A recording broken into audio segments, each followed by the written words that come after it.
오늘은 말씀 속에 답이 있다 하는 제목으로 말씀을 증거해 드리겠습니다. 따라서 하십시다. 말씀 속에 답이 있다.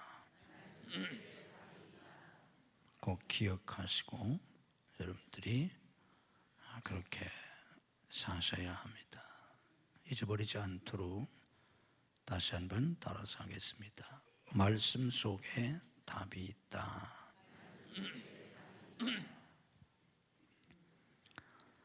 인생은 문제 속에서 살아갑니다. 문제 없는 인생은 없습니다.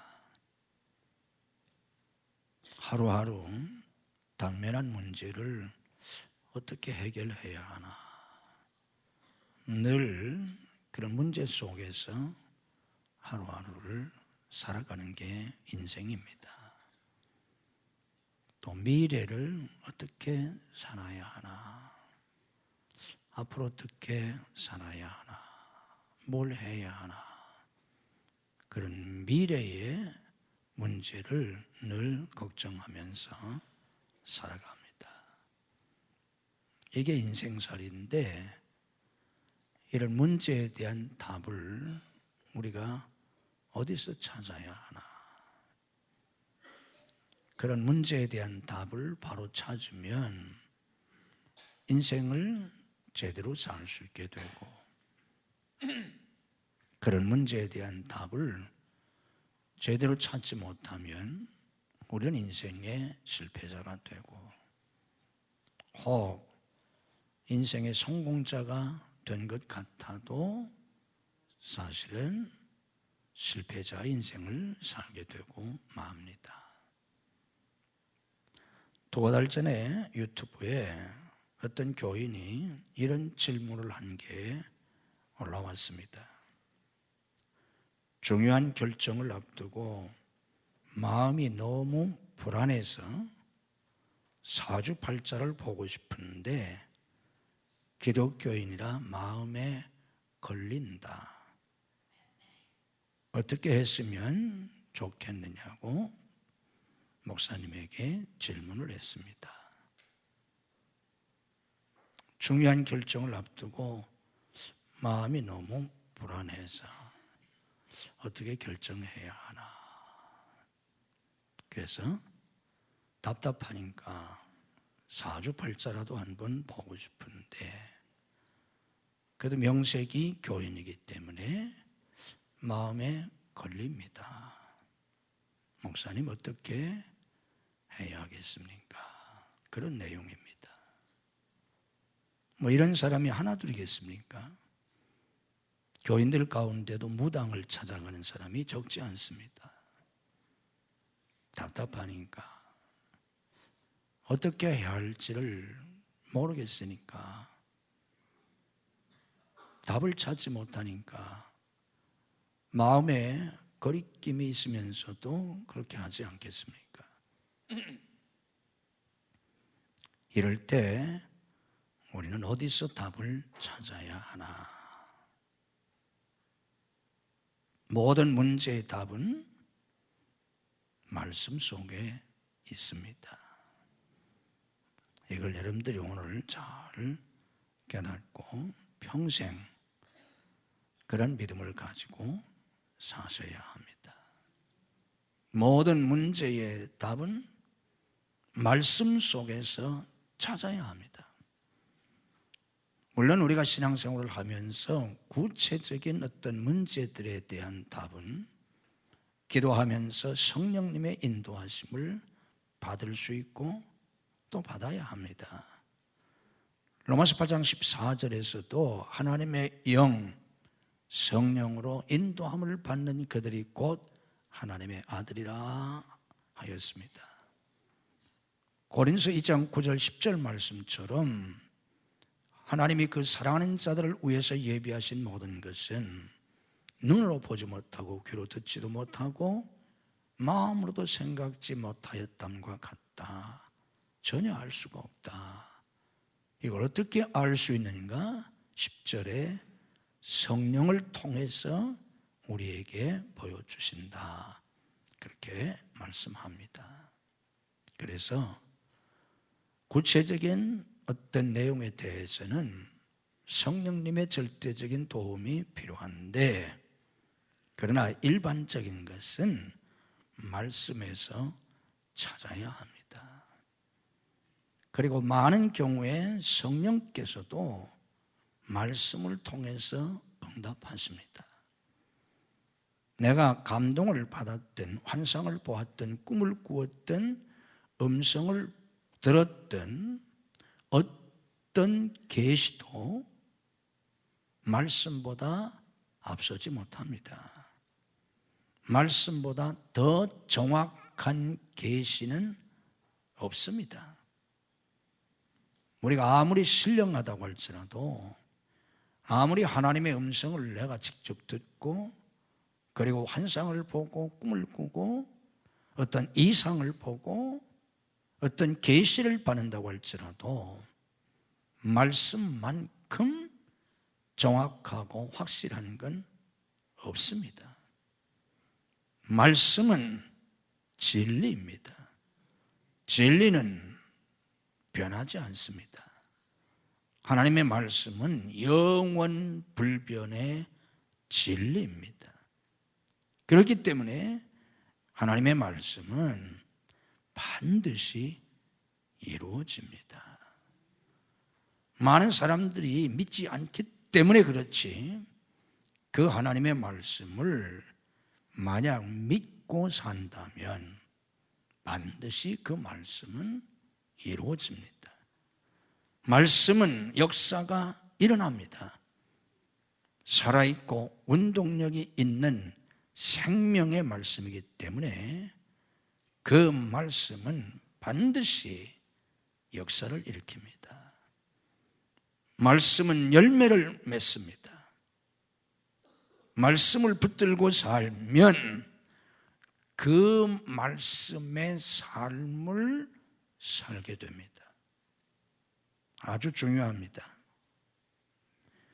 그 말씀을 붙잡고 사는 사람은 그 말씀의 삶을 살게 됩니다. 그 말씀의 인생이 됩니다. 잘 정리하셔야 합니다. 다시 한번 말씀을 드리겠습니다. 그 말씀을 붙들고 살면 그 말씀의 삶을 살게 됩니다. 그 말씀의 인생이 됩니다. 그러니까 그 말씀이 그 인생을 만드는 겁니다. 내가 어떤 말씀을 알고 있고 내가 어떤 말씀을 붙잡고 사느냐, 바로 그 말씀이 내 인생을 만듭니다. 저 자신의 70평생 인생과 신앙, 50년 내 목회 사역을 보아도 내가 어렸을 때에 내가 들었던, 믿었던 그 말씀이 내 어린 시절을 지배했고, 내가 젊었을 때 그때 내가 붙잡고 살았던 그 말씀이 내 젊은 날들을 지배했습니다. 그리고 나이가 들어서 이제 내 생애 후반기 노년이 됐을 때는 또 그때 내가 깨닫고 내가 붙잡고 살았던 그 말씀이 내 삶을 지배해 왔습니다. 이렇게 하나님의 말씀은 그 말씀을 붙잡고 사는 그 사람의 삶을 지배하고 그 사람의 인생을 만들어 갑니다. 쉽게 정리하면 그 말씀이 그 인생입니다. 한번 따라서 해보세요. 그 말씀이 그의 인생이 된다. 아멘. 그 말씀이 그가 깨닫고 믿고 붙잡고 사는 그 말씀이 결국은 그 사람, 그의 인생이 되는 거예요. 이게 기독교입니다. 우리 기독교가 어떤 종교입니까? 우리 기독교는 믿음의 종교입니다. 그래서 교회 다니는 사람들을 신자라 그러지 않습니까? 그 신자가 믿을 신자입니다. 믿을 신자, 사람 자자, 놈 자자라 그러지 않습니까? 사람 자자, 믿는 사람, 그걸 한문으로 신자라 그러지 않습니까? 우리 교회 다니는 사람들은 신자입니다. 믿는 사람들이에요. 그런데 우리 기독교의 그 믿음의 근거, 그 믿음의 뿌리, 그 믿음의 내용이 뭐냐고 하면 로마서 10장 17절에 있는 말씀처럼 말씀입니다. 이게 기독교예요. 그러니까 기독교 신자는 교회 다니는 사람이 기독교 신자가 아니고 그 사람들은 우리가 교인이라고 그래요. 교회 다니는 사람은 교인이고 믿는 사람이 신자인데 그 믿음의 내용이 뭐냐? 말씀입니다. 로마서 10장 17절에 그러지 않았습니까? 믿음은 들음에서, 들음은 그리스도의 말씀으로 말미암았다고. 이게 우리 기독교입니다. 결국 신앙생활은 말씀을 붙잡고 사는 것입니다. 이게 신앙생활이에요. 따라서 해보세요. 신앙생활은 말씀을 붙잡고 사는 삶이다. 아멘. 그래서 우리는 지난주에도 말씀을 드렸습니다마는 말씀을 매일 읽으셔야 돼요. 매일 말씀을 들으셔야 돼요. 교회 한만 다녀도 소용이 없어요. 지난주에 설교했지 않습니까? 말씀은 영혼의 양식이라고. 밥을 먹어야 하잖아요. 밥 안 먹고 사는데 뭐 지가 별 수 있어요? 하나님의 말씀을 영의 양식으로 매일같이 먹어야 합니다. 매일 성경을 읽어야 돼요. 하나님의 말씀을 매일 들어야 합니다. 자, 그런데 말씀 속에 답이 있다는 것은 이게 중요한 게 뭐냐고 하면 이 부분을 잘 깨달으셔야 합니다. 우리가 어떤 문제 속에 있을 때, 어떤 갈등 속에 있을 때, 어떤 위기 속에 있을 때, 내 삶의 큰 어떤 문제 속에 있을 때 어떤 문제를 막론하고 그 답은 말씀 속에 있습니다. 그래서 말씀 속에서 답을 찾으셔야 돼요. 여러분이 아무리 고민해봐야 아무 소용없어요. 쓸데없이 별 믿음도 없고 말씀도 모르고 영적이지 않은 주위 사람들하고 얘기해 보아야 더 나빠져요. 상태가 더 나빠져요. 더 불신앙에 빠지고 말아요. 더 인간적이 되고 세상적이 되고 말아요. 다 소용없어요. 절대로 거기에서 답을 찾을 수가 없어요. 말씀 속에 답이 있습니다. 그래서 그때 우리가 말씀을 읽어야 하는데 중요한 것은 뭐냐고 하면 그 말씀 속에서 답을 찾을 때까지 읽으셔야 돼요. 이게 중요합니다. 그 말씀 속에서 내가 내 문제에 대한 답을 찾을 때까지 읽으셔야 돼요. 계속 읽으셔야 돼요. 그 말씀이 분명한 답이라고 확신할 수 있을 때까지, 그런 말씀이 부딪혀 올 때까지, 내 눈에 들어올 때까지 읽으셔야 돼요. 그 말씀이 내게 칼같이, 비수같이, 내게 화살처럼, 내게 불처럼 내게 와 닿을 때까지, 그런 말씀을 내가 찾을 때까지 읽으셔야 돼요. 그게 중요합니다. 선무당이 사람 잡는다고 우리가 어설프게 신앙생활을 하기 때문에, 어설프게 말씀을 알기 때문에, 어설프게 기도하기 때문에 되는 것 같지만 안 돼요. 그거 다 가짜예요. 비슷한 것은 진짜가 아닙니다. 나를 살릴 수 있는, 내 인생을 바꿔놓을 수 있는, 정말 내가 갈등하고 고민하고 아파하고 낙심하고 절망하고 실망하고 분노하는, 정말 살기 힘든, 정말 이렇게 살고 싶지 않은, 이렇게는 살 수 없는 내 삶의 이런 고통과 문제 속에서 분명한 답이 될 수 있는 그런 말씀을 내가 찾을 때까지, 그런 말씀을 내가 들을 수 있을 때까지 말씀을 계속해서 읽고 들으셔야 합니다. 이게 방법입니다. 성경 몇 장 읽었다고 되는 게 아니에요. 기도원에 가서 한 3일 금식했다고 되는 게 아니에요. 인생은 그렇게 쉬운 게 아니에요. 신앙생활이 그렇게 쉬운 게 아니에요.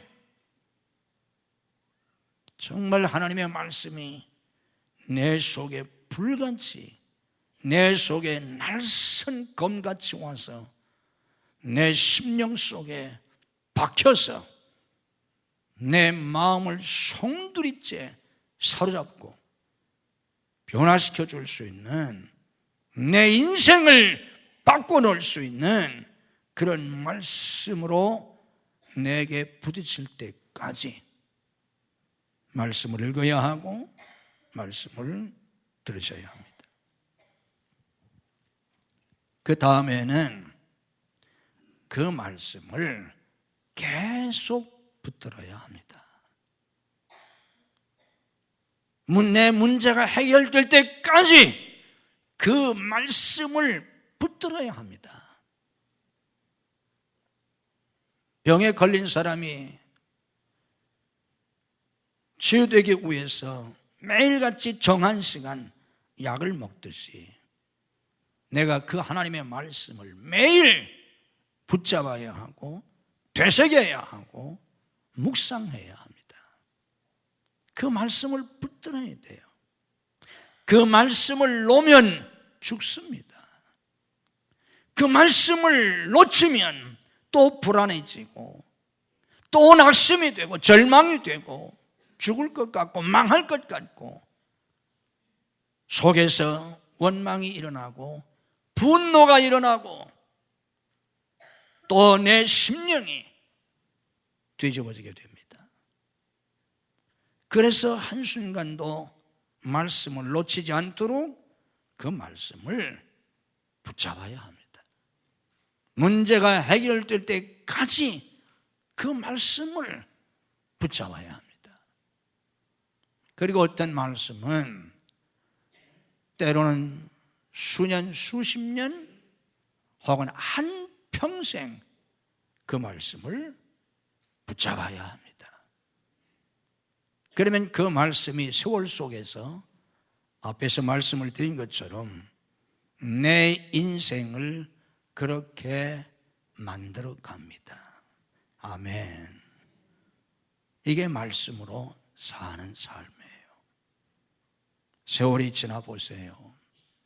결국 내 인생을 만들어 가는 것은, 내 인생을 형성해 가는 것은 말씀입니다. 내가 믿고 붙잡고 살았던 그 말씀이 내 인생을 만드는 거예요. 처음 인간 아담과 하와는 에덴 동산에서 하나님의 말씀을 버림으로 타락했습니다. 하나님의 말씀을 붙잡았어야 하는데 하나님의 말씀을 버리고 타락했어요. 그래서 에덴에서 쫓겨나서 저주받은 삶을 살았습니다. 이런 인간이 예수 그리스도를 통해서 구원받고 다시 어떻게 살아야 하는가? 말씀을 붙잡고 살아야 합니다. 그래야 낙원을 회복합니다. 천국의 주인공으로 살아갈 수 있다, 그 말씀입니다. 잘 깨달으시길 바랍니다.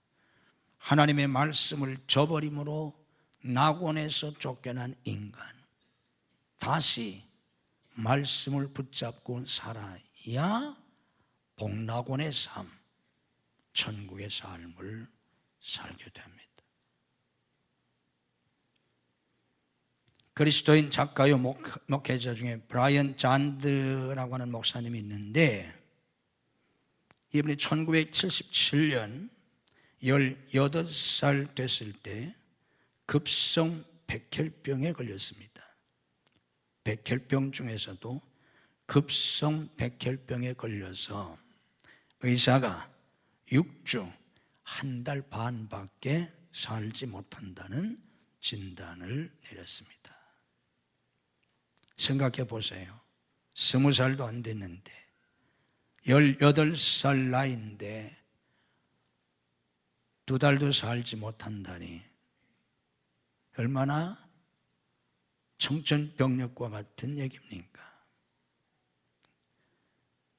그는 너무나 큰 충격을 받았습니다. 충격을 받았을 뿐만 아니라 혼란스러웠습니다. 왜 그런가 하면 2년 전 16살 때 예수님을 구주로 영접했고, 예수님을 구주로 영접해서 거듭난 다음에 신앙생활을 잘 했습니다. 그리고 하나님께서 그에게 비전을 주셨습니다. 자기를 목사로 부르셨다는 소명을 주셨습니다. 그리고 특별히 미주리주 세인트 조셉 지역에 교회를 세우고 전 세계를 다니면서 복음을 전하게 되리라고 하는 그런 비전을 주셨습니다.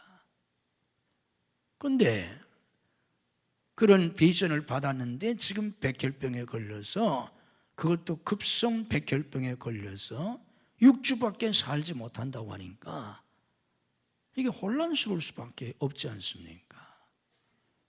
이게 뭐가 어떻게 잘못된 건가? 내가 하나님께 받은 비전이 이게 다 잘못된 건가? 어떻게 된 건가? 혼란스러웠고 절망스러웠습니다. 어떻게 해야 합니까? 그래서 그는 성경을 읽기 시작했습니다. 주야에 성경을 읽었습니다. 그렇게 성경을 처음부터 말씀 속에서 답을 찾으려고 성경을 미친 듯이 읽다가 어느 날 시편쯤 성경을 읽게 됐는데, 시편 118편 17절 말씀이 그 마음에 불같이 꽂혔습니다. 시편 118편 17절 이런 말씀이 있습니다. 내가 죽지 않고 살아서 여호와께서 하시는 일을 선포하리로다. 이 말씀을 읽는데 이 말씀이 하나님이 자기에게 직접 해주시는 말씀으로 불같이 자기 속에 임했습니다. 자기 마음이 불같이 뜨거워졌습니다. 그러면서 속에 확신이 생겼습니다. 하나님이 나를 고쳐주신다. 결코 하나님이 나를 죽게 하시지 않는다.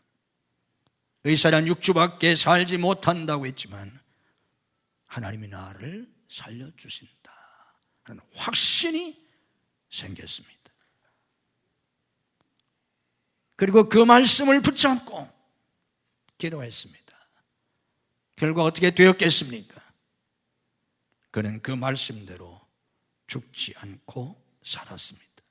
거기에 그랬지 않습니까? 내가 죽지 않고 살아서 그랬잖아요. 여호와께서 하시는 일을 선포하리로다. 그는 죽지 않고 살아서 하나님이 그에게 주신 비전대로 세인트 조셉 지역에 큰 교회를 세우고 글과 설교를 통해서 전 세계에 복음을 전하는 목사가 되었습니다. 여러분이 잘 아는 미국에서 가장 존경받는 대통령인 링컨은 수많은 선거에서 떨어지고 인생에 많은 고난을 겪은 사람입니다.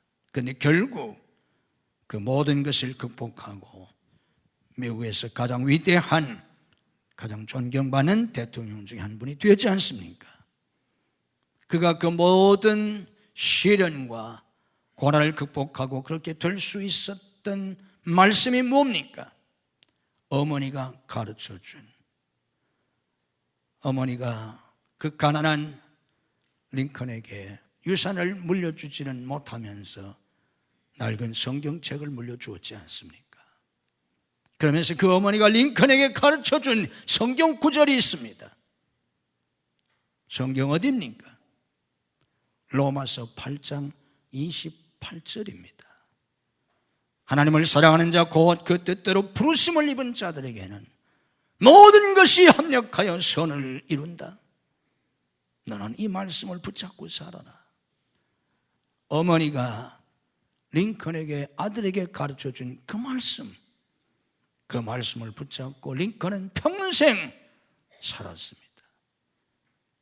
선거에서 수없이 떨어지고 낙심하고 절망이 되는 그런 여러 가지 어려움이 있을 때마다 합력하여 선을 이룬다 하는 말씀을 붙잡고 살아서 그는 결국 대통령이 되었고 노예를 해방시켰고 위대한 역사를 이루었습니다. 여러분이 잘 아는 조지 뮬러는, 고아의 아버지라고 일컬어지는 조지 뮬러는 그 이름 자체가 독일 사람 아닙니까? 뮬러라는 이름이 독일 사람 이름이잖아요. 그는 독일 사람입니다. 그런데 영국 고아의 아버지라고 하지 않습니까? 이 사람은 원래 독일 사람인데 아프리카 선교사가 되기 위해서 영국으로 공부하러 갔던 사람입니다. 그래서 영국에서 선교사가 되기 위해서 아프리카에 가서 선교하려고 선교사가 되기 위해서 영국에서 공부를 하던 중에 이 사람이 하루는 성경을 읽다가 시편 68편 5절 말씀이 이 뮬러의 마음속에 칼같이 꽂혔습니다. 그 시편 68편 5절 말씀이 뭔가 하면 그 거룩한 초소에 계신 하나님은 고아의 아버지시며 과부의 재판장이시라. 그 거룩한 초소에 계신 하나님은 고아의 아버지시다. 이 말씀이 조지 뮬러의 가슴에 칼같이 꽂혔습니다. 이 조지 뮬러의 영혼을 흔들었습니다. 송두리째 뒤흔들었습니다. 그리고 하나님이 자기에게 주시는 말씀으로 받아들였습니다. 그때 뮬러는 이렇게 생각했습니다. 하나님이 고아의 아버지시라면 나는 고아들을 돌보는 총무가 되어야 되겠구나. 그래서 그는 고아의 아버지이신 하나님을 모시고 실제로 모든 사물을 담당하는 총무로서 고아원을 세우고 고아의 아버지가 되시는 하나님이 고아원을 열 수 있는 길도 열어주시고 필요한 자원도 하나님이 채워달라고 기도하고 아무것도 없는 데서 평생 빈손으로 하나님이 채워주시는 그 채우심을 통해서 세계에서 가장 존경받는 고아의 아버지가 되었습니다. 그 말씀이 그의 인생을 만든 것입니다. 여러분이 잘 아는 미국의 빌 게이츠는 11살 때 초등학교 5학년 방학 때 어머니가 산상수훈을 외우라고 숙제를 주었습니다. 빌 게이츠는 어머니의 말씀에 순종해서 방학 동안 산상수훈을 외웠습니다. 산상수훈은 마태복음 5장에도 나와 있고 그리고 누가복음 6장에도 나와 있는데 마태복음 5장은 5, 6, 7장 좀 분량이 길고 누가복음 6장은 짧습니다.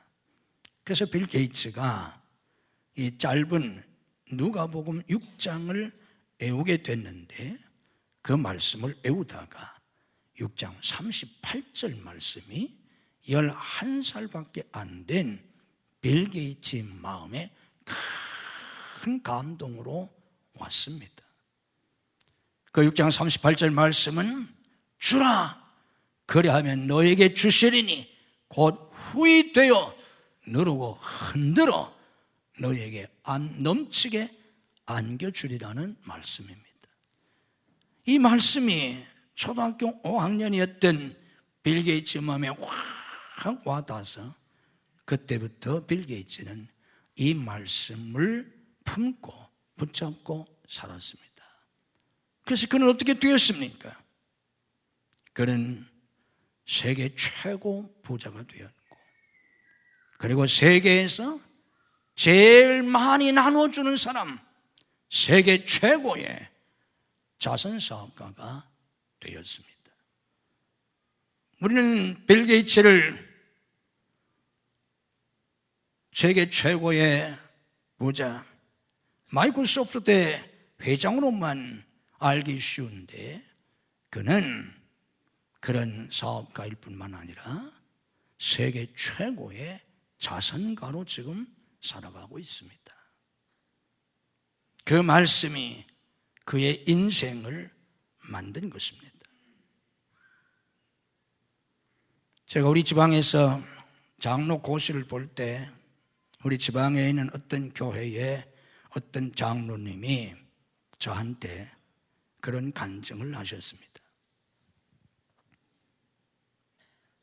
자기가 전에 골프에 미쳐 있을 때 주일날도 약속이 있으면 나가서 골프만 쳤는데 그러다가 발이 곪아가지고 고생을 했답니다.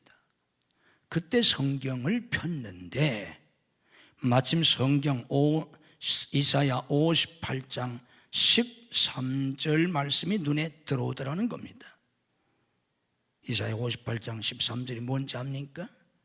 만일 안식일에 내 발을 금하여 내 성일의 오락을 행치 아니하고 안식일을 일컬어 즐거운 날이라 여호와의 성일을 존귀한 날이라 하여 이를 존귀히 여기고 내 길로 행치 아니하며 내 오락을 굳지 아니하며 사사로운 말을 하지 아니하면 14절 내가 여호와 안에서 즐거움을 얻을 것이라 내가 너를 땅의 높은 곳에 올리고 내 조상 야곱의 업으로 기르리라 여호와의 입의 말이니라.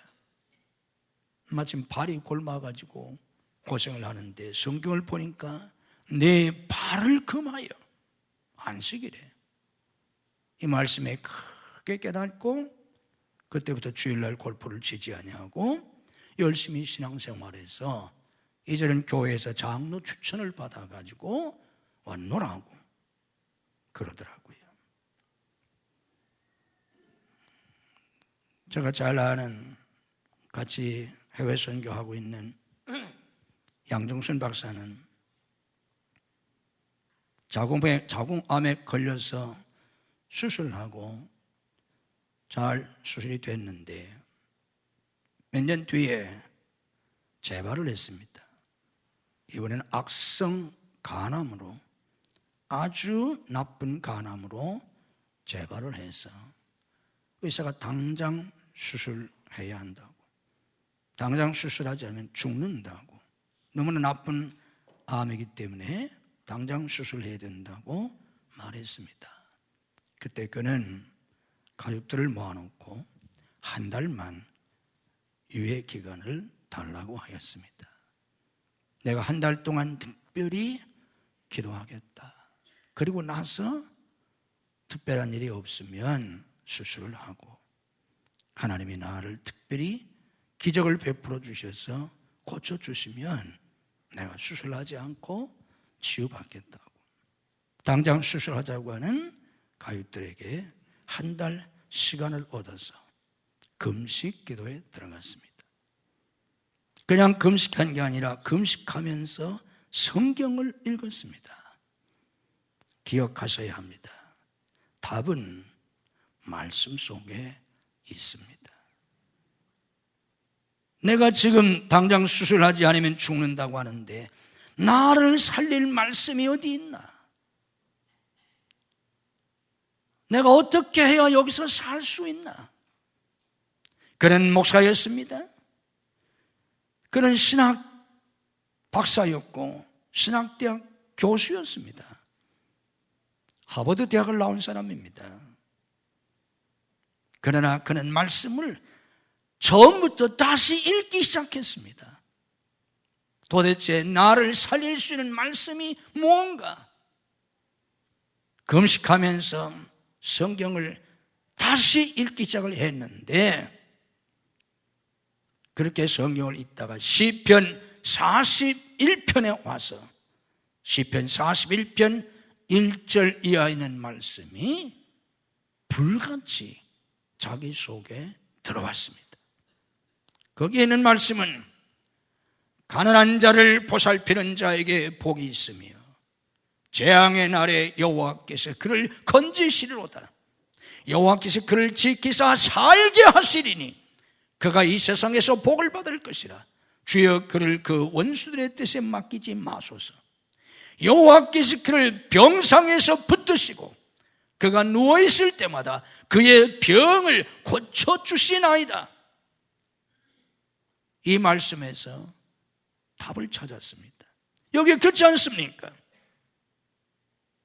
재앙의 날에 그를 건지신다고, 살게 하신다고, 그의 병을 고쳐주신다고 하나님이 말씀하시지 않았습니까? 이 말씀에서 답을 찾고 가난한 자를 보살피는 자에게 하나님이 이렇게 하신다고 했으니까 그는 즉시로 공원에 나가서 노숙자들을 데려다가 목욕을 시키고 옷을 갈아입히고 정성으로 밥을 해서 먹이고 자기 집에서 돌보기 시작을 했습니다. 자기 집이 1층, 2층으로 되어 있는데 아래층 전체를 노숙자들에게 내어주고 10명이 넘는 노숙자들을 자기 집에서 그렇게 돌봤습니다. 그는 하나님의 말씀을 그대로 믿었습니다. 결과 어떻게 되었습니까? 하나님이 기적적으로 치유해 주셨습니다. 그는 지금도 건강하게 목회 선교 사역을 하고 있습니다. 2월달도 저와 같이 베트남에 가서 또 강의를 할 텐데 지금 아주 건강하게, 저보다도 더 건강합니다. 잘 사역하고 있습니다. 조영기 목사님은 요한 3서 2절 말씀을 평생 붙잡고 세계 최대의 교회를 이루었습니다. 그는 평생 그 말씀을 붙잡았고 설교했습니다. 김선도 목사님은 빌립보서 4장 13절 그 말씀을 평생 목에 달고 다녔습니다. 그래서 그 말씀을 붙잡고 살아서 감리교회에서 세계 최대의 감리교회를 이루었습니다. 그렇습니다. 말씀은 그 말씀을 깨닫고 믿고 그 말씀을 붙잡고 살면 그 말씀이 그 인생을 만들어 냅니다. 말씀 속에서 답을 찾으시고 그 말씀을 붙잡고 문제를 해결하고 그 복된 말씀을 평생 생명줄처럼 붙잡고 사셔서 그 말씀이 여러분의 인생을 그렇게 만들어가는, 그래서 그 말씀에 그 인생이 되는 그런 복된 성도들이 되시기를 주님의 이름으로 축복합니다. 고마우신 하나님, 하나님의 말씀을 저버리고 선악과를 따먹고 타락한 인간, 그래서 하나님의 말씀을 붙들고 살지 아니하고 자기 생각대로 세상 지식을 가지고 그렇게 살다가 결국은 불행과 저주 속에 지옥 가고 마는 인생. 하나님은